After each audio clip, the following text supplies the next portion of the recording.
রাজধানীর কারওয়ান বাজারে হাসিনা মার্কেটে ভয়াবহ আগুনে ব্যাপক ক্ষয়ক্ষতিতে ব্যবসায়ীরা উদ্বিগ্ন, 4 সদস্যের কমিটি গঠন। বৈধ ভিসা ও ওয়ার্ক পারমিট থাকলেও উদ্ভূত পরিস্থিতির জন্য লিবিয়ায় যেতে পারবেন না কোনো বাংলাদেশি, আপিল বিভাগের রায়।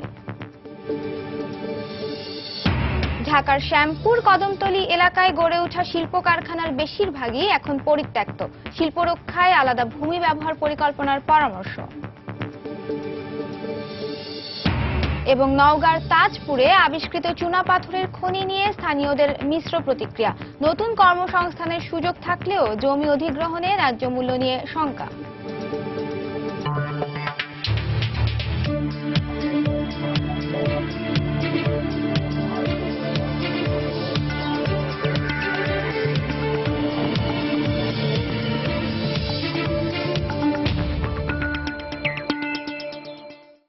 দেখছিলেন শিরোনাম। আমন্ত্রণ জানাচ্ছি দেশ ও দেশের বাইরের অর্থ বাণিজ্যের নানা খবর নিয়ে আমাদের নিয়মিত আয়োজন এ সময়ের বাণিজ্যে।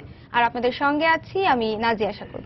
দর্শক, অর্থ বাণিজ্যের অন্যান্য খবরের সঙ্গে আজ আমরা আলোচনা করব পুরান ঢাকার শ্যামপুর কদমতলী শিল্প এলাকা নিয়ে। আর এ নিয়ে কথা বলতে আজ আমাদের স্টুডিওতে উপস্থিত হয়েছেন বাংলাদেশ ইনস্টিটিউট অব প্ল্যানার্সের general secretary doctor Aktar Mahmud.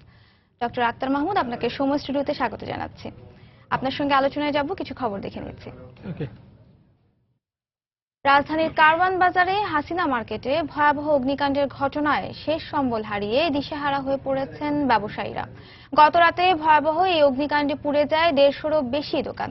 এতে প্রায় কয়েকশো কোটি টাকার ক্ষয়ক্ষতি হয়েছে বলে দাবি ব্যবসায়ীদের। সকালে ঘটনাস্থলে গিয়ে দেখা যায় এখনো ধোঁয়া বের হচ্ছে।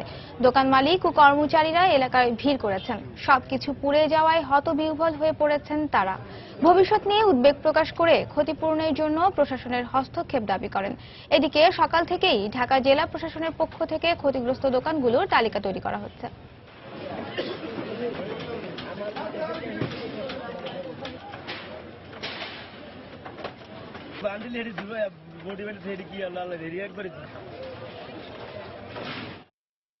একটা দোকানে প্রায় 60-70 লক্ষ টাকার মাল থাকে, কিন্তু সবই শেষ, আপনারা সবই দেখতে পারতেছেন। আমাদের ক্ষতি পোষানোর মতো না, তারপরেও আমরা একটু আশ্বস্ত হইতাম যে আমরা কি সরকার থেকে কিছু পাইছি। 2005 সালের দিকে একবার আগুন লাগছিল, ওরা আমাদের এখানে এসে এইভাবে লিস্ট নিয়েছিল ক্ষতিগ্রস্ত ক্ষতিপূরণ দিবে হিসাবে, কিন্তু ক্ষতিপূরণের কিছুই নেই, আর নাম ঠিকানাও নাই, মোবাইল নাম্বার নিছে, মোবাইল নাম্বারও নেই। এই মুহূর্তে রাজধানীর কারওয়ান বাজারে হাসিনা মার্কেটে আছেন রিপোর্টার মিজানুর রহমান কবির। সেখানকার সবশেষ খবর জানতে সরাসরি চলে যাচ্ছি তার কাছে। কারওয়ান বাজারের হাসিনা মার্কেট এখন একটি ধ্বংসপুরী হিসেবে বর্ণনা করছেন এবং আমরাও দেখানোর চেষ্টা করছি আপনাদের যে কেননা 186টি দোকানের মধ্যে মাত্র 8টি দোকানের আংশিক পড়েনি এবং বাকিগুলো পুড়ে গেছে।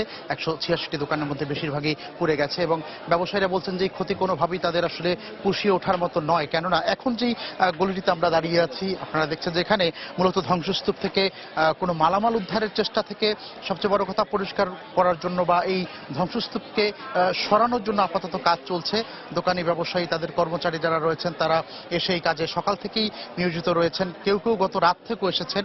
তো এরকম দু একজন ব্যবসায়ীর সঙ্গে একটু আগে আমার কথা হচ্ছিল, এখন আমি আবারও তাদের কাছে একটু জানতে চাইবো যে একটু আগে আপনি বলছিলেন আপনাদের ক্ষয়ক্ষতির পরিমাণটা যদিও সঠিকভাবে বলা যাচ্ছে না, কিন্তু তবু আনুমানিক কোন কোন ধরনের ক্ষয়ক্ষতি হয়েছে বলে আপনি বলছিলেন একটু আগে আমাদেরকে। আমাদের এখানে ক্ষয়ক্ষতি, আমাদের এখানে পুরানা ব্যবসায়ী দীর্ঘদিনকার 2001 সালে যখন পুরা গেছে তখন যেই পরিমাণ ক্ষতিটা হয়েছে তার চেয়ে অধিক গুণ বেশি খরচ। মিনিমাম আমাদের এই পট্টিতে হলুদ মরিচ পট্টিতে, এটা হলো মশলা পট্টি প্লাস হলুদ মরিচ পট্টি, এটাকে যেটা ডাল পট্টি ধরা হয়, এই পট্টিতে আমাদের পূর্ণ এই পট্টিতে প্রায় 50 কোটি টাকার মতো আমাদের ক্ষয়ক্ষতি হয়েছে। অনেকের বাকি বক্কা 20 লাখ, 30 লাখ, 50 লাখ, ছোট ব্যবসা হলো 20, 25, 30 লাখ। যেমন আমরা আড়ত ব্যবসা করি এবং আমার পাশের বাইরে যারা ডাল ব্যবসা, চাউল ব্যবসা, মশলা ব্যবসা, এদের দেখা গেছে 1 কোটি 1.5 কোটি টাকার এক এক দোকানে এবং তাদের গোডাউনে মালামাল থাকে। এগুলি সর্বস্বী খাতাপত্র, বাকি বক্কা এবং যাদের নগদ আর্থিক যে ক্যাশ বিক্রি সেগুলো এবং মালামাল যা ক্রয়, এগুলো সবই ক্ষয়ক্ষতি হয়ে গেছে, সম্পূর্ণ নিঃস্ব হয়ে গেছে। কথা বলছিলাম একজন ব্যবসায়ীর সঙ্গে, আরেকজনের কাছে একটু জানতে চাইবো। তো ভাই, যখন আগুন লাগে তখন ঠিক আপনারা কোথায় ছিলেন বা কোন দিক থেকে আগুনটা লেগেছে, এরকম কোনো ধারণা বা সূত্র কি এখনো পেয়েছেন আপনারা? এটা সূত্রটা পেয়েছে বলতে কি, এটা ওই আমাদের জনতা টাওয়ার ওই কর্নার থেকে আগুনটা লেগেছে। কেউ বলে যে একটা বন্ধ দোকানতে লাগছে, কেউ বলে যে এমনি এইভাবে লাগছে, মোমবাতি থেকে লাগছে। হ্যাঁ, মনে করেন প্রতিদিন বাতাস ভাই দক্ষিণাল, কালকে বাতাস ভাইছে উত্তরাল। এই উত্তরাল বাতাস ভাই আর ফায়ার সার্ভিস আসতে লেট হয়ে গেছে। ফায়ার সার্ভিসের কারণে আরো ক্ষতিপূরণ হয়েছে। ঠিক আছে, ফায়ার সার্ভিসে আইসে 3টা আয়া বলছে যে 2 গাড়িতে পানি নেই, একটাতে আছে। তো এক গাড়িতে এত বড় বিশাল মার্কেট কি? পানির সংকট তো একটা বড় বিষয় ছিল কালকে আমরা যেমনটি দেখাচ্ছিলাম। হ্যাঁ, প্রথম পানির খুবই সম্পর্ক ছিল, লাস্টে এটা ওই আপনার ওয়াসার সাথে ইয়ে করে পরে পানির ইয়ে করছে। ওই পানির লাইন করতে করতে মনে করেন এটা তো জ্বলিয়া পুরো সব শেষ হয়ে গেছে। এখন আপনাদের আসলে কি করণীয়? যে ক্ষতিটা হয়ে গেছে এটা আসলে কিভাবে পোষাবেন, একটা দুশ্চিন্তা কাজ করে। কিন্তু ব্যাংক ঋণ বা অন্যান্য কোন ধরনের সহযোগিতা আপনারা চান? একটু আগে কয়েকজন ব্যবসায়ী বলেছিল না আমাকে, একটু যদি দয়া করে আবার বলতেন। এখন মনে করেন যে ক্ষতিপূরণ হয়েছে এটা তো মনে করেন যদি মাননীয় প্রধানমন্ত্রী দৃষ্টি আকর্ষণ করে দেখে এবং আমাদের গরিবের দিকে তাকায়, ছোটখাটো ব্যবসায়ী আছে। হ্যাঁ, মোটামুটি আমরা কিন্তু ছোটখাটো ব্যবসায়ী হলো মোটামুটি অনেক ঋণী। হ্যাঁ, ব্যবসা বাণিজ্য, তারপরে বাকি বক্কা এমনি এমনি নগদ খাতাপত্র বাকি বক্কা যা বিক্রি করছে এগুলো সবই পুড়ে গেছে গিয়া। এখন আমরা যদি মনে করেন ওনার মাননীয় প্রধানমন্ত্রী যদি একটু সহযোগিতা করে তাহলে আমরা যদি আবার দাঁড়াতে পারি, নাহলে আমাদের সম্পূর্ণ সর্বশেষ, আমরা আর দাঁড়াতে পারবো না। আসলে ব্যবসায়ীরা বলছিলেন তাদের যে নিঃস্ব হওয়ার মতো অবস্থা, তারা দাবি করছিলেন এমনটাই, এবং তারা বিভিন্ন জনের দৃষ্টি আকর্ষণ করছেন, তার মধ্যে প্রধানমন্ত্রীর দৃষ্টিও তারা আকর্ষণ করেছেন। তবে এখানে যে ক্ষয়ক্ষতি হয়েছে আমি একটু আগে জানাচ্ছিলাম যে 186টি দোকানের মধ্যে মাত্র 8টি দোকানের আংশিক ভালো রয়েছে, বাকিগুলো পুড়ে কিন্তু ছাই হয়ে গেছে এবং মালামালগুলো কিন্তু তাদের উদ্ধার করা সম্ভব হয়নি এখন পর্যন্ত। তো এই ছিল আমার কাছে কারওয়ান বাজারের হাসিনা মার্কেট থেকে সবশেষ খবর আপাতত। কারওয়ান বাজারে অগ্নিকাণ্ডে ক্ষতিগ্রস্ত ব্যবসায়ীদের সবশেষ খবর জানছিলাম সহকর্মী মিজানুর রহমান কবিরের কাছ থেকে। গতরাতে কারওয়ান বাজারে হাসিনা মার্কেটে ভয়াবহ অগ্নিকাণ্ডের ঘটনায় পুড়ে গেছে শত শত দোকান। ফায়ার সার্ভিসের 26টি ইউনিটের চেষ্টায় প্রায় 3 ঘন্টা পর আগুন নিয়ন্ত্রণে আসে। এ ঘটনায় হতাহতের কোনো খবর পাওয়া না গেলেও ব্যবসায়ীদের দাবি পুড়ে গেছে প্রায় 100 কোটি টাকার পণ্য। ফয়সাল মোর্শেদ, তোহা খান তামিম ও সামিউল মুহিতকে সঙ্গে নিয়ে আরো জানাচ্ছেন শেখ জায়েদ। সময় রোববার রাত 8:15। হঠাৎ করে আগুন লাগে কারওয়ান বাজার হাসিনা মার্কেটে। মুহূর্তের মধ্যে দোতলা টিন শেডের পুরো মার্কেটে আগুন ধরে যায়। মার্কেটটিতে বিভিন্ন নিত্যপণ্যের দোকানের পাশাপাশি লেপতোষক ও খাবারের হোটেল ছিল আড়তের মালামাল। আগুন লাগার কিছুক্ষণের মধ্যেই ঘটনাস্থলে পৌঁছায় ফায়ার সার্ভিসের বেশ কয়েকটি ইউনিট। তবে তীব্র বাতাসের সঙ্গে পাল্লা দিয়ে আগুন বেড়ে যাওয়ায় তা কিছুতেই নিয়ন্ত্রণ করা যাচ্ছিল না। পরে 26টি ইউনিটের 3 ঘন্টার চেষ্টায় নিয়ন্ত্রণে আসে আগুন। এটা কিন্তু বাজার ছিল, এখানে কিন্তু সব রকমের ধার্য বস্তুর ব্যবসা হইতো। লাইক আপনার তেল ছিল, কেরোসিন ছিল, পেট্রোল ছিল, তারপরে আপনার এখানে গ্যাস সিলিন্ডার, তারপরে তোলা, সব ধার্য বস্তু কিন্তু এখানে ছিল, যার ফলে আগুন ধরা মাত্র কিন্তু ইনস্ট্যান্টলি কিন্তু ডেভেলপ হয়ে গেছে। ফায়ার সার্ভিসের কর্মীদের সাথে আগুন নেভানোর কাজে যোগ দেন স্থানীয় দোকানি ও সাধারণ মানুষও। এ সময় আগুনে পুড়ে সর্বস্ব হারানো মানুষগুলো কান্নায় ভেঙে পড়েন। ঘটনাস্থল পরিদর্শন করেন নৌ পরিবহন মন্ত্রী। জেনারেটর ছাড়ার সাথে সাথে জেনারেটর বাস্ট হয়ে যায়, মানে শর্ট সার্কিটের মতন। ওই যে আগুনটা লাগছে না, লেগে ধাপ করে উপরে উঠে গেছে, আর বাতাসে আরো ছড়ায় গেছে। এই ছড়ায় একটা লোকও কিচ্ছু নিয়ে বাড়িতে পারে না ভাই, অনেক লোকে কোটি কোটি টাকা শেষ ভাই। আমাদের শ্রমিক ভাইরা অনেকেই কর্মহীন হবে। সরকার, আমাদের মাননীয় প্রধানমন্ত্রীও বিষয়টা নিশ্চয়ই দেখবেন। আমি আমার পক্ষ থেকে তার দৃষ্টিতেও বিষয়টা আনবো। আরও আমাদের যে সংশ্লিষ্ট মন্ত্রণালয়, দুর্যোগ মন্ত্রণালয় আছে, আমাদের হোম মিনিস্ট্রি আছে, যারা সংশ্লিষ্ট মন্ত্রণালয় তারা বিষয়টা দেখবেন এবং আমি তাদের সঙ্গে বিষয়টা আলোচনা করব। আমাদের এখানে আড়ত না, আমাদের এখানে অনেক ধরনের ব্যবসা আছে। হ্যাঁ, আমাদের 186টা দোকান পুরো মার্কেটে পড়ে গেছে। পলপট্টি ছিল না, ওই পলপট্টির দিকে তো আগুন লাগছে, সব পুড়ে গেছে, কোনো কিছু নেই। এ ঘটনায় কোনো হতাহতের খবর পাওয়া যায়নি। তবে ক্ষয়ক্ষতির পরিমাণ, অগ্নিকাণ্ডের কারণ তদন্তের পর জানানো হবে বলে জানিয়েছে ফায়ার সার্ভিস। শেখ জায়েদ, সময় সংবাদ, ঢাকা। নদীপথে যাতায়াত সুবিধা আর রাজধানীর কাছে হয় গেল শতকের 50-এর দশকে ঢাকার শ্যামপুর কদমতলী এলাকায় গড়ে ওঠে নানান শিল্প কারখানা। সরকারি, বেসরকারি ও যৌথ উদ্যোগে গড়ে ওঠা এসব শিল্পের বেশিরভাগই এখন বন্ধ কিংবা পরিত্যক্ত। শিল্প সংশ্লিষ্ট ব্যক্তি ও নগর পরিকল্পনাবিদরা বলছেন, এই শিল্প এলাকাকে রাজধানীর সঙ্গে যুক্ত রেখেই প্রণয়ন করা দরকার আলাদা ভূমি ব্যবহার পরিকল্পনা। পুরান ঢাকার শ্যামপুর কদমতলী শিল্প এলাকা নিয়ে সাজিদ রাজু 3 পর্বের ধারাবাহিক প্রতিবেদনের প্রথম পর্ব আজ। দেখে বোঝারই উপায় নেই যে এটি ছিল এক সময়ের বিখ্যাত উজালা দিয়াশলাই কারখানা। সময়ের ব্যবধানে এর ভেতরের জায়গা হয়েছে দখল, আর ছড়িয়ে ছিটিয়ে আছে কিছু গাছপালা। আর এই মরচে পড়া ফটকটি শুধু দাঁড়িয়ে আছে কালের সাক্ষী হয়ে। শুধু এটি নয়, 50-এর দশকে এই এলাকায় যতগুলো কারখানা গড়ে উঠেছিল তার প্রত্যেকটারই অবস্থা প্রায় একই। যোগাযোগ সুবিধাকে কাজে লাগিয়ে ঢাকার শ্যামপুর কদমতলী পোস্তগোলায় গড়ে ওঠে বহু শিল্প। সেসব শিল্পকে ঘিরে ছিল প্রাণ চাঞ্চল্য। পরে শিল্প এলাকাও ঘোষণা করা হয়, তবে সে খ্যাতি টেকেনি বেশি দিন। শ্রমিক আন্দোলন, কারখানায় লোকসান দেখানো, খেলাপি ঋণ সহ নানা কারণে একে একে বন্ধ হয় এসব কারখানা। সরকার সাথে তার কথা ছিল ফ্যাক্টরি সে চালু করবো, চালু না করে রাতের অন্ধকারে বিক্রি করে সে বিল্ডিং টিল্ডিং ভাঙে টিনে বিক্রি করে ভিতরে লোহাটা যা সব মেশিন বিক্রি করে হালাইছে। বন্ধ হয়ে গেছে, লস দেখাইছে সরকার বন্ধ করে দিয়েছে। বিএমপির আমলে বন্ধ হয়েছে। বন্ধ কারখানার কোনোটি চলে গেছে অবৈধ দখলে, কোনো কারখানার জায়গায় গড়ে উঠেছে হাউজিং প্রকল্প। আর যে কয়টি কারখানা এখনো টিকে আছে সেসবও রয়েছে অস্তিত্ব সংকটে। ঢাকা ম্যাচ ফ্যাক্টরি বন্ধ, চান টেক্সটাইল বোধহয় বিক্রি হয়ে গেছে, আর আমাদেরটা বন্ধ, আজাদ রোলিং মিল ওটাও বন্ধ, ওটা বিক্রি এখন বিল্ডিং হয়ে গেছে ওখানে।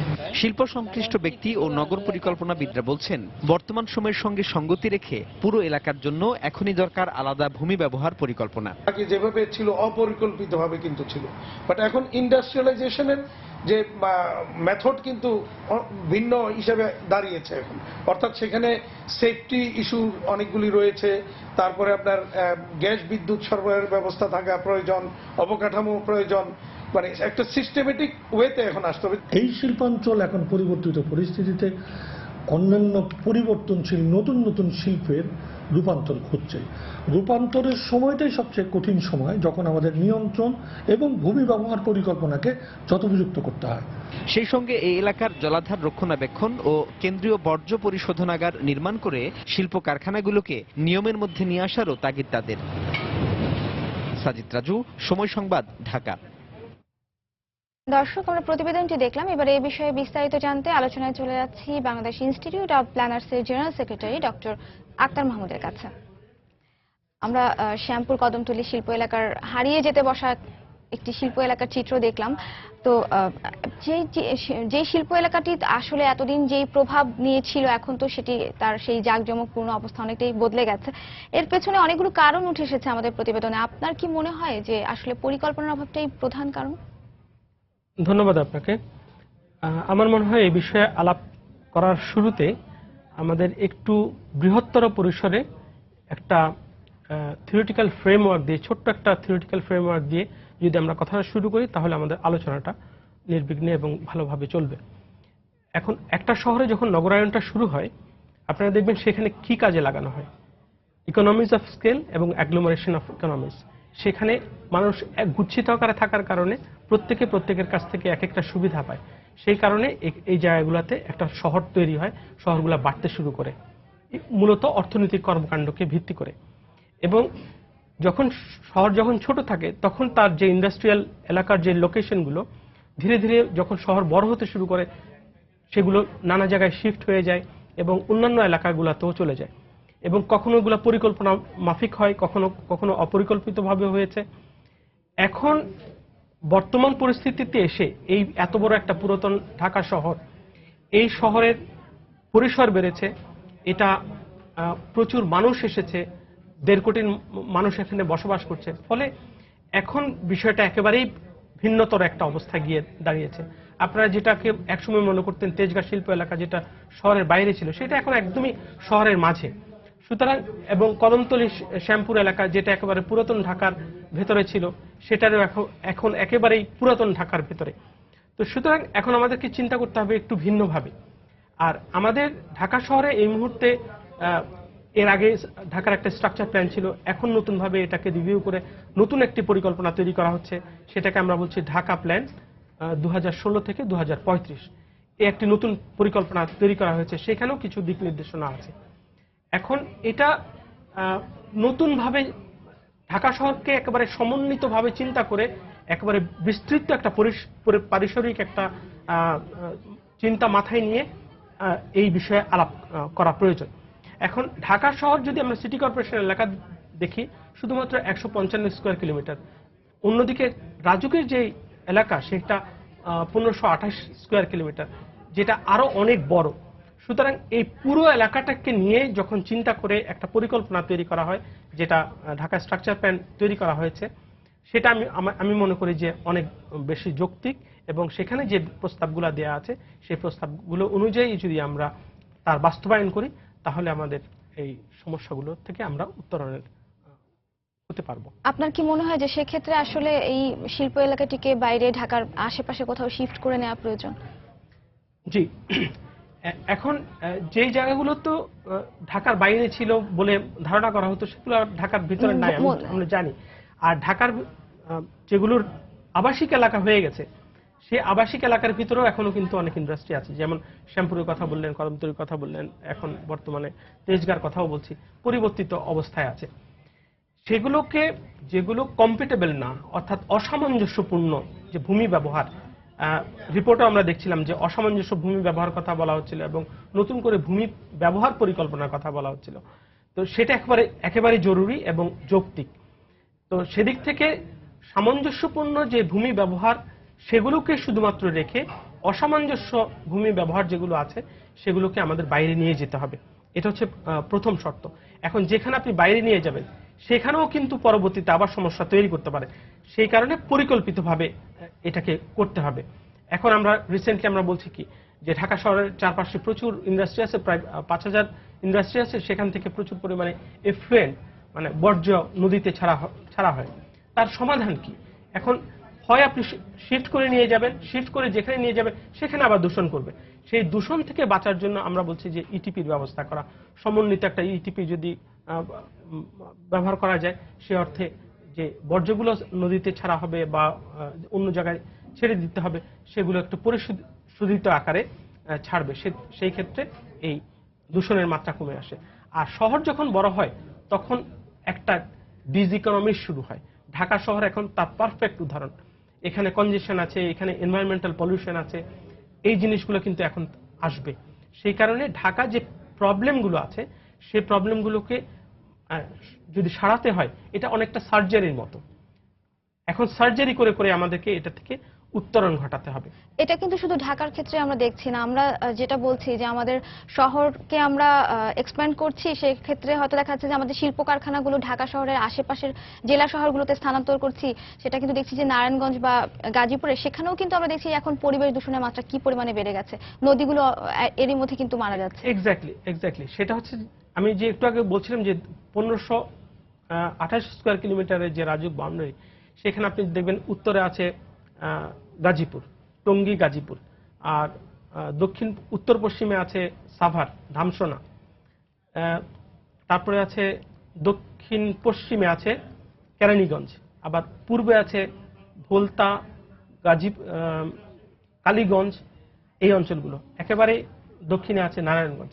এই যে একটা সুবিস্তীর্ণ জায়গা, সেখানে প্রচুর পরিমাণে জায়গা আছে যে জায়গাগুলোকে ধরে নেওয়া হয়েছে ইন্ডাস্ট্রিয়াল ক্লাস্টার বেসড ইন্ডাস্ট্রি হওয়ার জন্য উপযুক্ত জায়গা। আমরা যদি এটাকে ধরেও নিই, তার সাথে যে জিনিসটা পূর্ব শর্ত সেটা হচ্ছে খুব ভালো ট্রান্সপোর্টেশন সুবিধা, অর্থাৎ অবকাঠামোর সুবিধা থাকতে হবে। আর থাকতে হবে সেখানে যে অন্যান্য সুযোগ সুবিধা আছে, গ্যাস, ইলেকট্রিসিটি, পানির সাপ্লাই, এগুলো থাকতে হবে। আমরা ইন্ডাস্ট্রিয়াল পার্কের কথা শুনি, সেখানে কিন্তু আবার এই সুযোগ সুবিধাগুলো দিয়ে তৈরি করা হয়। যেটা জরুরি সেটা হচ্ছে যে এই জায়গাগুলো যেন ইন্ডাস্ট্রিয়াল ক্লাস্টার বলি অথবা ইন্ডাস্ট্রিয়াল পার্ক বলি অথবা ইকোনমিক জোন বলি, স্পেশাল ইকোনমিক জোনই বলি, যেই নামেই বলি না কেন, যখনই ইন্ডাস্ট্রিগুলোকে শিফট করা হবে অথবা তার লোকেশন তৈরি করা হবে, সেখানে প্রয়োজন হবে তার সেটা যেন দূষণ না করতে পারে, সেই দিকটা অনেক বেশি মনোযোগ আনা। এবং এগুলোকে দেখভাল করার জন্য যেমন একদিকে রাজুকের কথা বলছিলাম যে উন্নয়ন নিয়ন্ত্রণকারী সংস্থা হিসেবে রাজুক কাজ করে, অন্যদিকে দূষণের ব্যাপারটা স্পেশালি দেখা হচ্ছে ডিপার্টমেন্ট অফ এনভায়রনমেন্ট, পরিবেশ অধিদপ্তর। তো পরিবেশ অধিদপ্তর তার দেখভালটা যদি ভালো করে করতে পারে এবং যেই নিয়ম নীতিগুলো আমরা আমাদের এই আইনে বলা আছে এবং এনভায়রনমেন্টাল কনজারভেশন অ্যাক্ট এবং এনভায়রনমেন্টাল কনজারভেশন রুলস এই দুটো জায়গাতে যেইভাবে বলা হয়েছে সেভাবে যদি রক্ষা করতে পারে তাহলে এই দূষণের মাত্রাও কিন্তু কমে আসবে। তো সেক্ষেত্রে দেখা যায় যে যদি আমরা পরিবেশ দূষণ বা একটি শহর পরিকল্পনা অনুযায়ী সাজাতে চাই, আমরা যদি শহরের মধ্যে থেকে সেই শিল্প এলাকা থেকে শিল্পগুলো স্থানান্তর করে নিয়ে যাই, সেই এলাকাগুলোকে আসলে পরে কিভাবে কাজে লাগানো যায়? শহরের ওই যে জায়গাগুলোতে ফাঁকা হয়ে যাচ্ছে অর্থাৎ যদি শিফট করে যায় সেই জায়গাগুলোতে নতুন ভূমি ব্যবহার পরিকল্পনা করা প্রয়োজন। এটা পরিকল্পনা মাফিকও করা যায় অথবা যেটা আছে সেটা পরিবর্তন হতে পারে, অর্থাৎ পুরনো যে ইন্ডাস্ট্রিটা আছে সেটা পরিবর্তিত হয়ে অন্য কোনো ধরনের ইন্ডাস্ট্রি হতে পারে। আমি একটা কথা বলছিলাম যে অসামঞ্জস্যপূর্ণ ব্যবহার যেন না থাকে। কিছু আছে খুবই লিভার ইন্টেন্সিভ শিল্প, কিছু আছে দূষণকারী শিল্প, সেই ধরনের শিল্পগুলো এখানে না থাকাই ভালো। সেখানে পরিবর্তিত হয়ে হয়তো আইসিটি নির্ভর ইন্ডাস্ট্রি হতে পারে, আইটি ইন্ডাস্ট্রি হতে পারে, কনসালটেন্সি ফার্ম হতে পারে, ফাইন্যান্সিয়াল ইনস্টিটিউশন হতে পারে। এখন শহর থেকে ইকোনমিক অ্যাক্টিভিটিস সরে যাবে এটা কিন্তু খুব ভালো কোনো কথা না, কারণ ইকোনমিক অ্যাক্টিভিটিসের কারণেই কিন্তু শহরগুলো তৈরি হয়, সেটা কিন্তু রাখতে হবে, বিশেষ করে রাজধানী। তো সেখানে আজকাল যেহেতু অর্থনীতি পরিবর্তন হয়েছে, সারা বিশ্বের যোগাযোগ পরিবর্তন হয়েছে, সেই কারণে এখানে পরিবর্তিত নানা ধরনের ইন্ডাস্ট্রিগুলো হতে পারে। সেক্ষেত্রে অনেক ক্ষেত্রে আমরা দেখছি যে সেই এলাকাটি হয়তো আবাসিক এলাকায় পরিণত হচ্ছে। আবাসিক এলাকা পরিবর্তিত হচ্ছে, আরেকটা জিনিসও হচ্ছে, সেটা হচ্ছে মিশ্র ভূমি ব্যবহার হচ্ছে। অতি সম্প্রতি তেজগাঁ ইন্ডাস্ট্রিয়াল এলাকা সেটা সরকার উদ্যোগ নিয়েছে যে এটা একটা মিশ্র ভূমি ব্যবহার করা হবে। তো মিশ্র ভূমি ব্যবহার এটা কিন্তু বর্তমান সময়ের জন্য এক ধরনের স্মার্ট ডেভেলপমেন্ট। মিশ্র ভূমি ব্যবহার চলতে পারে, কিন্তু মনে রাখতে হবে এই মিশ্র ভূমি ব্যবহারের নামে যেন ওই এলাকার বাইরে থেকে প্রচুর পরিমাণে ট্রাফিক যেন না আসে। সেটা যদি হয় তাহলে আবার দেখা যাবে যে ওই এলাকাটা কনজেস্টেড হয়ে যায়। যেটা ঢাকার এই মুহূর্তে বেশ কিছু এলাকা আছে ভালো ভালো স্কুল থাকার কারণে অন্য জায়গা থেকেও প্রচুর পরিমাণে গাড়ি ওই এলাকায় আসে। আমাদের মাথায় রাখতে হবে যে মিশ্র ভূমি ব্যবহার আমরা উৎসাহিত করতে পারি, কিন্তু এমন কোনো ভূমি ব্যবহার সেখানে উৎসাহিত করা যাবে না যেটা অন্য এলাকা থেকে প্রচুর পরিমাণে ট্রাফিককে ওই এলাকাতে নিয়ে আসতে বাধ্য করে। কালের বিবর্তনে আমরা দেখছি যে একসময়কার লাভজনক ব্যবসা প্রতিষ্ঠানগুলো যখন ওই এলাকা থেকে স্থানান্তর করার প্রশ্নটি উঠছে, অনেকে দেখা যাচ্ছে যে তারা স্থানান্তরে যাচ্ছে না, অনেক ক্ষেত্রে দেখা যাচ্ছে যে তারা আসলে লোকসান গুনতে গুনতে হয়তো ওখানেই বন্ধ হয়ে যাচ্ছে। স্থানান্তরের প্রশ্ন যখন উঠছে, স্থানান্তর করার পরিবর্তে দেখা যাচ্ছে যে তারা আসলে ওই অর্থ তাদের নেই, হয়তোবা তাদের লোকসান গুনতে গুনতে প্রতিষ্ঠানটি বন্ধ করে দিচ্ছে। তো সেক্ষেত্রে আসলে আপনার কি মনে হয় না যে এদের কোনো সরকারি প্রণোদনা দরকার? প্রণোদনা আসলে ইন্ডাস্ট্রিয়ালাইজেশনের জন্য তো প্রণোদনার কথা বলাই হয়ে থাকে। এখন আমি যেটা বলছিলাম যে ক্লাস্টার বেসড যদি এলাকা তৈরি করা যায়, ইন্ডাস্ট্রিয়াল এলাকা যদি তৈরি করা যায় অথবা ইন্ডাস্ট্রিয়াল পার্কগুলো তৈরি করা যায়, এইসব জায়গাগুলোতে আমি যেটা মনে করি এইসব জায়গাগুলোতে বরং এই ধরনের প্রণোদনা দেওয়া উচিত। তাহলে যেটাকে আমরা বলছি সমস্যাযুক্ত এলাকা, সে এলাকা থেকেও ইন্ডাস্ট্রিগুলো শিফট করে চলে যেতে উৎসাহিত বোধ করে, বিশেষ করে মালিক পক্ষ। চামড়া শিল্পের ক্ষেত্রে আমাদের কিন্তু ওখানে প্রণোদনা দেওয়া হয়েছে, এখন পর্যন্ত এটা যায়নি। দুইভাবে এটা কাজ করতে পারে। একটা হচ্ছে যে জায়গাটাতে শিফট করতে চায় সেই জায়গার প্রণোদনা দেয়া, ট্যাক্স হলিডে বা ইনফ্রাস্ট্রাকচার দিয়ে নানাভাবে, এমনকি ফাইন্যান্সিয়াল লোন দিয়ে, লোনের ব্যবস্থা করে নানাভাবে এটা প্রণোদনা দেওয়া যায়। আরেকটা হচ্ছে যে জায়গাটা থেকে আমরা সরাতে চাচ্ছি সেখানে যেন এনভায়রনমেন্টাল কস্ট এবং এনভায়রনমেন্টাল ট্যাক্সেশন এই জিনিসটা ইম্পোজ করা যেতে পারে, এবং এটা কিন্তু বিশেষভাবে বিবেচনা করা যেতে পারে এই কারণে, তাতে করে ওখানকার যে মালিকরা আছে তারা মনে করবে যে এই জায়গাটাতে আর থাকাটা বাঞ্ছনীয় নয় এবং এটা লাভজনক নয়। তখন তারা অটোমেটিক্যালি এখান থেকে সরে গিয়ে তাদের জন্য যেখানে সুবিধাজনক হবে এবং সরকার যেখানে বলছে পরিকল্পনা মাফিক তৈরি করা সেখানে তারা চলে যাবে। কিন্তু মাথায় রাখতে হবে সেখানে যেও যেন আবার এই একই ধরনের পলিউশনের মধ্যে যেন না পড়ে যায়। আমরা আলোচনার একেবারে শেষ পর্যায়ে চলে এসেছি। আপনাকে অনেক ধন্যবাদ আমাদেরকে সময় দেওয়ার জন্য। আপনাকেও ধন্যবাদ। দর্শক, পুরান ঢাকার শ্যামপুর কদমতলী এলাকা শিল্প এলাকা নিয়ে আমরা কথা বলছিলাম বাংলাদেশ প্ল্যানার্স ইনস্টিটিউটের সেক্রেটারি ডক্টর আক্তার মাহমুদের সঙ্গে। রাজশাহী বিশ্ববিদ্যালয়ের অধ্যাপক রেজাউল করিম হত্যার প্রতিবাদে শিক্ষক শিক্ষার্থীরা আজও আন্দোলন কর্মসূচি অব্যাহত রেখেছেন। এই মুহূর্তে বিশ্ববিদ্যালয়ের শহীদুল্লাহ কলা ভবনের সামনে থেকে প্রতীকী কফিন মিছিল বের করেছেন তারা। সেখানে আছেন আমাদের রিপোর্টার সাইফুর রহমান রকি। আমরা সরাসরি সেখানে চলে যাচ্ছি।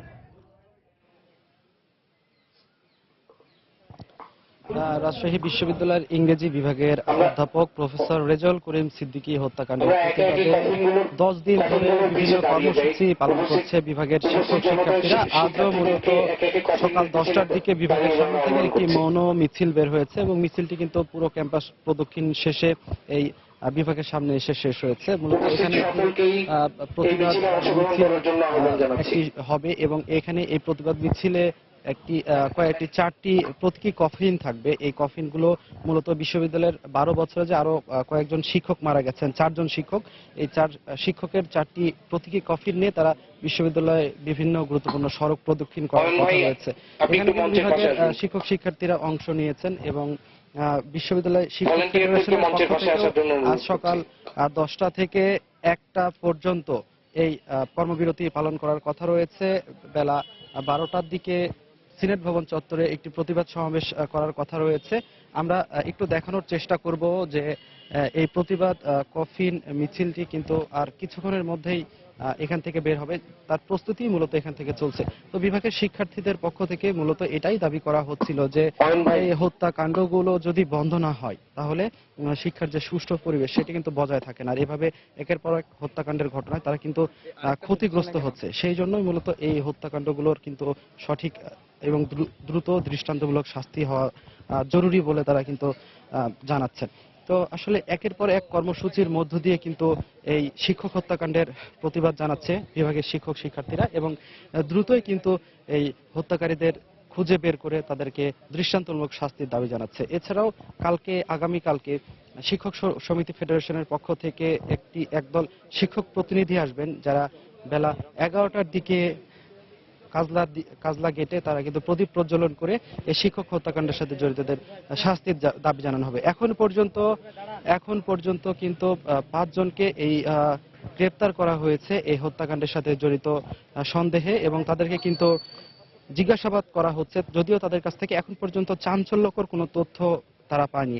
এরই মধ্যে কিন্তু এই কফিন মিছিলটি শুরু হয়েছে। আমরা দেখানোর চেষ্টা করছি সরাসরি সময় সংবাদের মাধ্যমে দর্শকদের যে বিভাগের সামনে থেকে এই কফিন মিছিলটি পুরো ক্যাম্পাস প্রদক্ষিণ করে আবার বিভাগের সামনে এসে শেষ করার কথা রয়েছে। এই মিছিলে প্রফেসর রেজাউল করিম সিদ্দিকী স্যারের মেয়েও রয়েছেন শতবী। আমরা তার সাথে একটু কথা বলার চেষ্টা করব যে এই কফিন মিছিলটি থেকে আপনার বাবা হত্যাকারী দ্রুত গ্রেপ্তারের দাবি জানাচ্ছেন কিনা? জি, অবশ্যই সেটাই আমাদের মূল লক্ষ্য, যেন প্রকৃত অপরাধীকে যত দ্রুত সম্ভব ধরা যায় এবং আইনের আওতায় তাদেরকে শাস্তি দেওয়া যায়।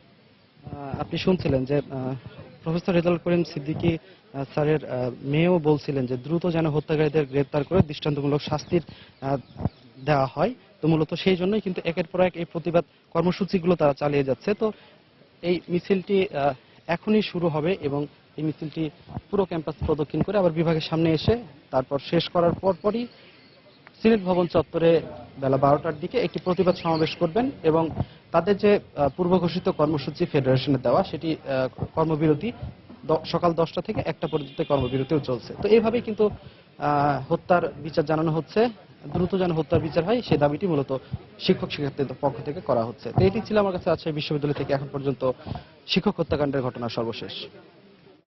রাজশাহী বিশ্ববিদ্যালয়ের অধ্যাপক রেজাউল করিম হত্যার প্রতিবাদে কফিন মিছিল বের করেছেন শিক্ষক শিক্ষার্থীরা। আর সে খবরই আমরা জানছিলাম সহকর্মী সাইফুর রহমান রকের কাছ থেকে। পরে খবরে যাচ্ছে। বৈধ ভিসা ও ওয়ার্ক পারমিট থাকলেও লিবিয়ার বিদ্যমান পরিস্থিতির কারণে কোনো বাংলাদেশি সে দেশে যেতে পারবেন না বলে রায় দিয়েছেন আপিল বিভাগ। সেই সঙ্গে আগামী 3 মাসের মধ্যে 10% সুদ সহ টাকা ফেরত দিতে এজেন্সিগুলোকে নির্দেশ দেওয়া হয়েছে। সকালে প্রধান বিচারপতি এসকে সিনহার নেতৃত্বে আপিল বিভাগের 5 সদস্যের বেঞ্চ এই রায় দেন। লিবিয়ার বর্তমান পরিস্থিতি উপেক্ষা করে 74 বাংলাদেশি নিজ দায়িত্বে লিবিয়া যেতে গত 22 এপ্রিল উচ্চ আদালতে আবেদন করেন। আদালত তাদের ছাড়পত্র দিতে পররাষ্ট্র মন্ত্রণালয়কে নির্দেশ দেন। এরপর উচ্চ আদালতের এই আদেশের বিরুদ্ধে আপিল করে পররাষ্ট্র মন্ত্রণালয়। এরই প্রেক্ষিতে সকালে শুনানি শেষে লিবিয়ার বিদ্যমান যুদ্ধবিধ্বস্ত পরিস্থিতি বিবেচনা করে বৈধ ওয়ার্ক পারমিট থাকলেও কোনো বাংলাদেশির লিবিয়ায় না যাওয়ার উপর নিষেধাজ্ঞা জারি করেন। বিদ্যমান পরিস্থিতির কারণে গত 21 সেপ্টেম্বর বাংলাদেশিদের লিবিয়া যাওয়ার উপর নিষেধাজ্ঞা জারি করে পররাষ্ট্র মন্ত্রণালয়।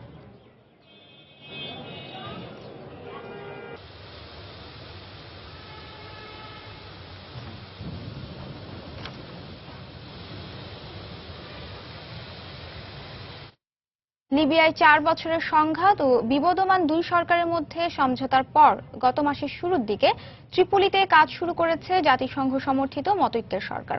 বর্তমানে দেশটিতে কিছুটা স্থিতিশীলতা বিরাজ করলেও আইএসের হুমকি রয়েছে। নতুন সরকার দায়িত্ব নেওয়ার পর ধীরে ধীরে দেশটিতে নিরাপত্তা পরিস্থিতি স্বাভাবিক করার চেষ্টা করছে। তিউনিসিয়ার সঙ্গে দেশটির উত্তর পশ্চিম সীমান্তে আইএসের আধিপত্য থাকায় সেখানে নিরাপত্তা জোরদার করেছে লিবিয়া। তারপরও প্রায়ই দেশটিতে আইএসের হামলার ঘটনা ঘটে। 2011 সালে লিবীয় নেতা মুয়াম্মার গাদ্দাফির পতনের পর দেশটিতে গৃহযুদ্ধ ও সহিংসতা ছড়িয়ে পড়ে। এরপর রাজধানী ত্রিপোলি ও পূর্বাঞ্চল তবরুকে দুটি বিবদমান সরকার শাসন করতে থাকে। এবছরের শুরুতে জাতিসংঘের মধ্যস্থতায় দুই সরকারের প্রতিনিধিদের সমন্বয়ে একটি ঐক্যের সরকার বর্তমানে দেশ পরিচালনা করছে। বস্ত্র খাতে দক্ষ জনবলের সংকট নিরসনে দেশের প্রতিটি জেলায় একটি করে টেক্সটাইল ইনস্টিটিউট স্থাপন করা হবে বলে জানিয়েছেন বস্ত্র ও পাট প্রতিমন্ত্রী মির্জা আজম। রাজধানীর ডিপ্লোমা ইঞ্জিনিয়ার্স ইনস্টিটিউটে বস্ত্র শিল্পের চ্যালেঞ্জ মোকাবেলায় ডিপ্লোমা টেক্সটাইল ইঞ্জিনিয়ারদের ভূমিকা নিয়ে এক সেমিনারে একথা বলেন প্রতিমন্ত্রী। তিনি আরও বলেন, দক্ষ জনবলের অভাবে বর্তমানে বস্ত্র খাতে প্রকৌশলী সহ 15,000 বিদেশি 7 লাখ পোশাক শ্রমিকের মজুরির সমপরিমাণ অর্থ নিয়ে যাচ্ছে। এ সংকট নিরসনে সরকার কাজ করে যাচ্ছে। 2021 সালে $50 বিলিয়ন রপ্তানি লক্ষ্যমাত্রা পূরণ ও বস্ত্র খাতের উন্নয়নে নতুন বস্ত্রনীতি ও আইন প্রণয়ন করা হচ্ছে। সেমিনারে টেক্সটাইল ইঞ্জিনিয়াররা টেক্সটাইল ডিপ্লোমা প্রকৌশলীদের বেতন বৈষম্য নিরসন ও সরকারি বিভিন্ন প্রতিষ্ঠানে টেক্সটাইল ডিপ্লোমা প্রকৌশলী নিয়োগের দাবি জানান। প্রায় সকল মন্ত্রী মহোদয়কে তার অনেক ব্যস্ততা আমাদের এক স্টাডিতে আমাদের সরকারও সেকে এগিয়ে যাচ্ছে, তবে সেটা দীর্ঘদিন মাঠে ময়দানে তিনি মাঠের চলতি অর্থবছরে নতুন 3টি ইনস্টিটিউট আমরা চালু করতে যাচ্ছি এবং পর্যায়ক্রমে বাংলাদেশের প্রতিটি জেলায় একটা করে পলিটেকনিক টেক্সটাইল ইনস্টিটিউট আমরা স্থাপন করব।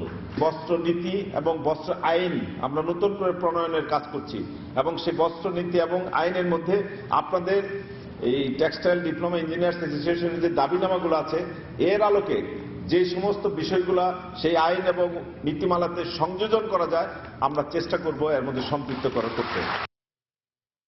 সম্ভাবনার দ্বার খুলছে নওগাঁর তাজপুরে আবিষ্কৃত চুনাপাথরের খনি। কিন্তু দেশের এই সর্ববৃহৎ খনি নিয়ে মিশ্র প্রতিক্রিয়া দেখা দিয়েছে স্থানীয় বাসিন্দাদের মধ্যে। নতুন কর্মসংস্থানের সুযোগ থাকলেও জমি অধিগ্রহণে ন্যায্য মূল্য পাওয়া নিয়ে শঙ্কা অনেকের। তবে জমি অধিগ্রহণে নিয়ম অনুযায়ী অর্থ পরিশোধের আশ্বাস দিয়েছে জেলা প্রশাসন। এদিকে ভূতত্ত্ববিদরা বলছেন, চুনাপাথর উত্তোলন বাণিজ্যিকভাবে লাভজনক হবে কিনা তা নিশ্চিত হতে সময় লাগবে 2 বছর।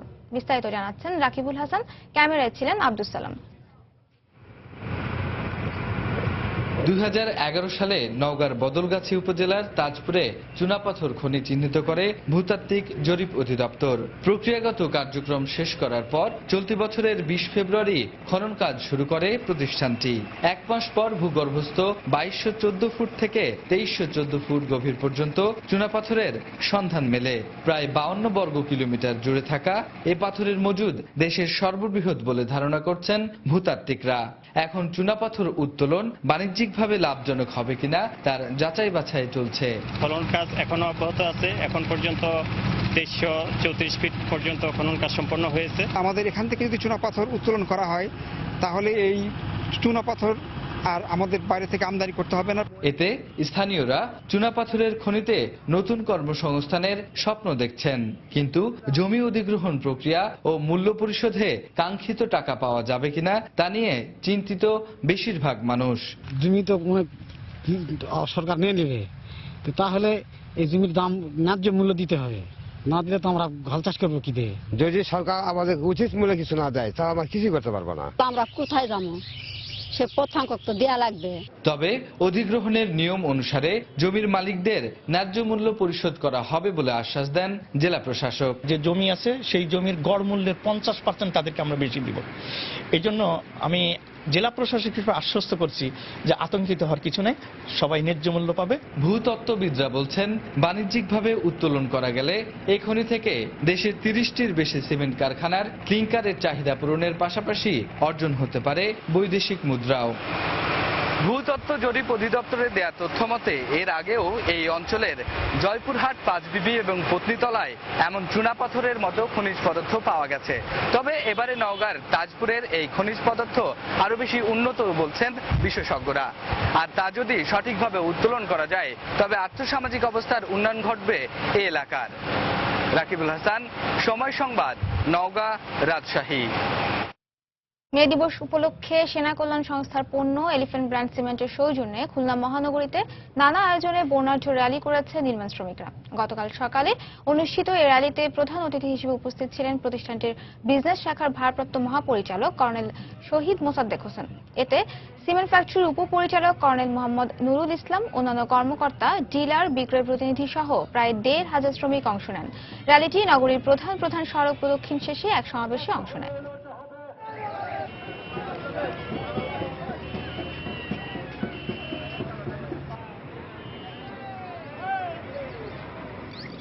এবারে দেশের বাইরের অর্থ বাণিজ্যের খবর। মে দিবসে চিলিতে বিক্ষোভের সময় পুলিশের সঙ্গে সংঘর্ষের ঘটনা ঘটে। শ্রম আইন সংস্কারের দাবিতে এই বিক্ষোভ সমাবেশে ডাক দেওয়া হয়। রাজধানী সান্তিয়াগোতে দেশটির সবচেয়ে বড় শ্রমিক সংগঠন কাটের আয়োজনে কয়েক হাজার বিক্ষোভকারীর এই সমাবেশে পুলিশ বাধা দেয়। এক পর্যায়ে দুপক্ষের সংঘর্ষ বেঁধে যায়। বিক্ষোভকারীদের ছত্রভঙ্গ করতে জলকামান এবং কাঁদানে গ্যাস ছুড়ে। পুলিশ বিক্ষোভকারীদের অভিযোগ, পুলিশ অন্যায়ভাবে তাদের মিছিলে বাধা দিয়েছে। সংবিধানে এবং চিলির আদালতে শ্রমিকদের অধিকার উপেক্ষিত হয়েছে বলে অভিযোগ বিক্ষোভকারীদের।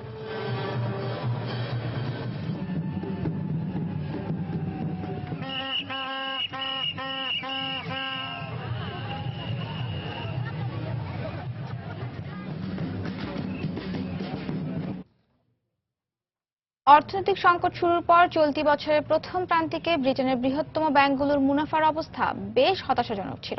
ব্রেক্সিট আতঙ্কে দেশটির ব্যাংকগুলোতে কমে গেছে বিনিয়োগ। বিশ্বের অর্থনৈতিক অসমতার কারণেই ব্যাংকে বিনিয়োগ থেকে বিনিয়োগকারীরা মুখ ফিরিয়ে নিচ্ছেন বলে মত বিশ্লেষকদের। বছরের প্রথমার্ধের লোকসানের পরিসংখ্যান তৈরি করছে ব্রিটেনের বৃহত্তম ব্যাংকগুলো। HSBC, Barclays, standard chartered, Lloyds banking group এবং রয়্যাল ব্যাংক স্কটল্যান্ডের মতো ব্যাংকের আয় কমেছে এই সময়টায়। শেয়ারের দাম কমেছে 11% পর্যন্ত। তাছাড়া ঋণের সুদ হার কম থাকায় সেখান থেকেও তেমন মুনাফা হচ্ছে না। এমন অবস্থায় অব্যাহত লোকসান গুণে কর্মী ছাঁটাই করছে আর্থিক প্রতিষ্ঠানগুলো। ব্রিটেনের ব্যাংকগুলোর জন্য এই পরিবেশটা সত্যি খুব কঠিন। দেশটির অর্থনৈতিক অবস্থা কিছুটা ভালো হলেও ব্যাংকিং খাতের অবস্থা আগের মতোই। ব্যাংকগুলো কর্মী ছাঁটাই করছে, ইন্স্যুরেন্স খাতকে সুরক্ষিত রাখার চেষ্টা করছে। এটা ব্যাংকগুলোর ভাবমূর্তি, আয় কিংবা মুনাফায় ভালো প্রভাব ফেলছে না। বিশ্ব অর্থনীতির অস্থিরতার কারণে নিরাপত্তার অভাবে ব্যাংকিং খাতে বিনিয়োগ থেকেও মুখ ফিরিয়ে নিচ্ছেন বিনিয়োগকারীরা। এ কারণে গেল 26 বছরের ইতিহাসে চলতি বছর লোকসানের মুখে পড়েছে স্ট্যান্ডার্ড চার্টার্ড। মুনাফা কম হয়, বিনিয়োগকারীরা ব্যাংকগুলো থেকে মুখ ফিরিয়ে নিচ্ছে। বছরের প্রথমার্ধে এই অবস্থায় থাকবে ব্যাংকগুলোর। তবে ব্যাংকগুলো ডিভিডেন্ড দেওয়া শুরু করলে পরিস্থিতি স্বাভাবিক হতে পারে। চলতি বছর দেশটির ব্যাংকগুলোর মুনাফার ওপর 8% সারচার্জ আরোপ করেছে ব্রিটিশ সরকার। এই উদ্যোগ বিনিয়োগকারীদের আশঙ্কাকে আরো বাড়িয়ে দিয়েছে। ঈশিতা ব্রহ্ম, সময় সংবাদ। দর্শক, এবারে জানিয়ে দেব ঢাকা স্টক এক্সচেঞ্জের লেনদেন পরিস্থিতি। চলে যাচ্ছে ডিএসসি এর ওয়েবসাইটে।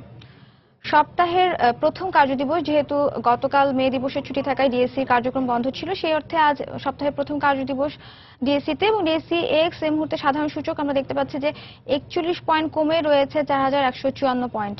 আজও কিন্তু আমরা দেখতে পাচ্ছি যে সূচকের নেতিবাচক প্রবণতার মধ্য দিয়ে লেনদেন শুরু হয়েছে। এবং সরিয়া ভিত্তিক প্রতিষ্ঠানগুলোর শেয়ারের সূচক ডিএসসি এক্স দেখতে পাচ্ছি যে এই মুহূর্তে 8 পয়েন্ট কমে রয়েছে 1016 পয়েন্ট। এবং বাছাই সূচক ডিএস 30 16 পয়েন্ট কমে রয়েছে 1595 পয়েন্টে। সকাল থেকে এখন পর্যন্ত লেনদেন হয়েছে 79 কোটি টাকার শেয়ার। এবং লেনদেনে অংশ নেওয়া প্রতিষ্ঠানগুলোর মধ্যে দাম বেড়েছে 47টির, কমেছে 197টির এবং অপরিবর্তিত রয়েছে 23টি প্রতিষ্ঠানের শেয়ারের দর। আমরা সকাল থেকে কিন্তু আসলে লেনদেনের চাঙাভাবের মধ্য দিয়েই লেনদেন শুরু হয়েছিল ডিএসসিতে, কিন্তু এই মুহূর্তে সূচক 11টা থেকেই দেখছি যে আমরা সূচক পড়তে শুরু করেছে। এই পর্যায়ে দেখে নিচ্ছি টপ 20 শেয়ার তালিকায় থাকা প্রতিষ্ঠানগুলোর অবস্থান। শুরুতেই রয়েছে এমজিএল বিডি, এর সবশেষ দাম আমরা দেখতে পাচ্ছি 104 টাকা, সর্বোচ্চ দাম উঠেছিল 105 টাকা 80 পয়সা পর্যন্ত। গত সপ্তাহে কিন্তু প্রতিষ্ঠানটি লেনদেন শেষ করেছিল 99 টাকা 80 পয়সায়। লিন্ডে বাংলাদেশ রয়েছে টপ 20 শেয়ার তালিকার দ্বিতীয় অবস্থানে। এই প্রতিষ্ঠানটির সবশেষ দাম আমরা দেখতে পাচ্ছি 1274 টাকা 70 পয়সা। গত সপ্তাহে শেষ কার্যদিবসে লেনদেন শেষ করেছিল 1199 টাকা 80 পয়সা। তৃতীয় অবস্থানে রয়েছে জ্বালানি খাতের একটি প্রতিষ্ঠান ডরিন পাওয়ার, যার সবশেষ দাম 51 টাকা, আর সর্বোচ্চ দাম উঠেছিল 54 টাকা 50 পয়সা পর্যন্ত। এছাড়া গত সপ্তাহের শেষ কার্যদিবসে প্রতিষ্ঠানটির লেনদেন শেষ করেছিল 56 টাকা 30 পয়সায়।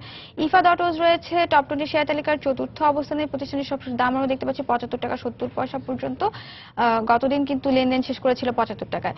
ইবনে সিনা রয়েছে টপ 20 শেয়ার তালিকার পঞ্চম অবস্থানে। এই প্রতিষ্ঠানটির সবশেষ দাম 182 টাকা 50 পয়সা এবং গতদিন কিন্তু প্রতিষ্ঠানটির লেনদেন শেষ করেছিল 202 টাকা 60 পয়সা, অর্থাৎ আজ কিন্তু প্রায় 20 টাকার মতো কিন্তু দাম কমেছে ইবনে সিনার। বিএসআরএম লিমিটেড রয়েছে ষষ্ঠ অবস্থানে। প্রতিষ্ঠানটির সবশেষ দাম 139 টাকা এবং সর্বোচ্চ দাম কিন্তু আজ উঠেছিল 143 টাকা পর্যন্ত। আর গত সপ্তাহের শেষ দিনে প্রতিষ্ঠানটি কিন্তু লেনদেন শেষ করেছিল 142 টাকা। আইটিসি রয়েছে সপ্তম অবস্থানে। প্রতিষ্ঠানটির সবশেষ দাম 54 টাকা, সর্বোচ্চ দাম উঠেছিল 55 টাকা, আর গতদিন লেনদেন শেষ করেছিল 53 টাকা 60 পয়সা। জ্বালানি খাতের আরেকটি প্রতিষ্ঠান আমরা টপ 20 শেয়ার তালিকার অষ্টম অবস্থানে দেখতে পাচ্ছি, সেটি হচ্ছে ইমার্ল্ড অয়েল। ইমার্ল্ড অয়েলের সবশেষ দাম 45 টাকা 90 পয়সা, গতদিন কিন্তু লেনদেন শেষ করেছিল 44 টাকা 40 পয়সা। অ্যাপেক্স ফুডস রয়েছে নবম অবস্থানে। এরপরেই রয়েছে United Power Generation and Distribution, যার সবশেষ দাম 161 টাকা, সর্বোচ্চ দাম উঠেছিল 163 টাকা 70 পয়সা পর্যন্ত। আর গতদিন প্রতিষ্ঠানটির ক্লোজিং প্রাইস ছিল 161 টাকা।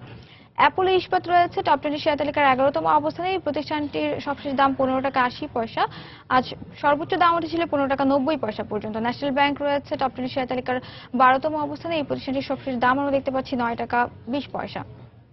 সেন্ট্রাল ফার্মাসিউটিক্যালস রয়েছে টপ 20 শেয়ার তালিকার 13তম অবস্থানে, যার সবশেষ দাম আমরা দেখতে পাচ্ছি এখন পর্যন্ত 13 টাকা 20 পয়সা, আর সর্বোচ্চ দাম উঠেছিল 14 টাকা পর্যন্ত। ই কেবলস রয়েছে ইস্টার্ন কেবলস, ই কেবলস রয়েছে 14তম অবস্থানে। এই প্রতিষ্ঠানটির সবশেষ দাম 134 টাকা, আর সর্বোচ্চ দাম উঠেছিল 140 টাকা পর্যন্ত এবং সর্বনিম্ন 130 টাকা। গতদিন প্রতিষ্ঠানটি লেনদেন শেষ করেছিল 141 টাকা 10 পয়সা। অরিন ফিশন রয়েছে টপ 20 15তম অবস্থানে, যার সবশেষ দাম 53 টাকা, সর্বোচ্চ দাম উঠেছিল 55 টাকা 90 পয়সা পর্যন্ত। 16তম অবস্থানে রয়েছে সিএমসি কামাল। সিএমসি কামালের সবশেষ দাম 15 টাকা, যা গতদিন লেনদেন শেষ করেছিল 16 টাকা 70 পয়সায়। ইস্টার্ন লুব্রিকেন্টস রয়েছে 17তম অবস্থানে, যার সবশেষ দাম 1352 টাকা, আজ সর্বোচ্চ দাম উঠেছিল 1449 টাকা পর্যন্ত। ঢাকা ডাইং কে আমরা দেখতে পাচ্ছি টপ 20 শেয়ার তালিকার 18তম অবস্থানে, যার সবশেষ দাম 9 টাকা 20 পয়সা, আজ সর্বোচ্চ দাম উঠেছিল 9 টাকা 50 পয়সা পর্যন্ত এবং গতদিন কিন্তু প্রতিষ্ঠানটি লেনদেন শেষ করেছিল 9 টাকা 80 পয়সা। প্যারামাউন্ট লিমিটেড রয়েছে 19তম অবস্থানে, যার সবশেষ দাম আমরা দেখতে পাচ্ছি 15 টাকা এবং টপ 20 শেয়ার তালিকার সবশেষ প্রতিষ্ঠান হচ্ছে ফুয়াং ফুড কে আমরা দেখতে পাচ্ছি 20তম অবস্থানে এবং সবশেষ দাম 13 টাকা 30 পয়সা। আজ এই 13 টাকা 30 পয়সা সকাল থেকে এই দামেই লেনদেন হচ্ছে। গতদিন প্রতিষ্ঠানটির সবশেষ দাম ছিল 13 টাকা 50 পয়সা। দর্শক, এই ছিল আমার কাছে থাকা ডিএসসির সবশেষ খবর। আবার জানিয়ে দিচ্ছি এই সময় বাণিজ্যের শিরোনামগুলো। রাজধানীর কারওয়ান বাজারে হাসিনা মার্কেটে ভয়াবহ আগুনে ব্যাপক ক্ষয়ক্ষতিতে ব্যবসায়ীরা উদ্বিগ্ন, 4 সদস্যের কমিটি গঠন। বৈধ ভিসা ও ওয়ার্ক পারমিট থাকলেও উদ্ভূত পরিস্থিতির জন্য লিবিয়ায় যেতে পারবেন না কোনো বাংলাদেশি, আপিল বিভাগের রায়। ঢাকার শ্যামপুর কদমতলী এলাকায় গড়ে ওঠা শিল্প কারখানার বেশিরভাগই এখন পরিত্যক্ত, শিল্প রক্ষায় আলাদা ভূমি ব্যবহার পরিকল্পনার পরামর্শ। এবং নওগাঁর তাজপুরে আবিষ্কৃত চুনা পাথরের খনি নিয়ে স্থানীয়দের মিশ্র প্রতিক্রিয়া। নতুন কর্মসংস্থানের সুযোগ থাকলেও জমি অধিগ্রহণে ন্যায্য মূল্য নিয়ে শঙ্কা। এই ছিল এই সময়ের বাণিজ্যে। যে কোনো খবর পেতে ভিজিট করুন সময় নিউজ.tv। সঙ্গে থাকুন সময়ের।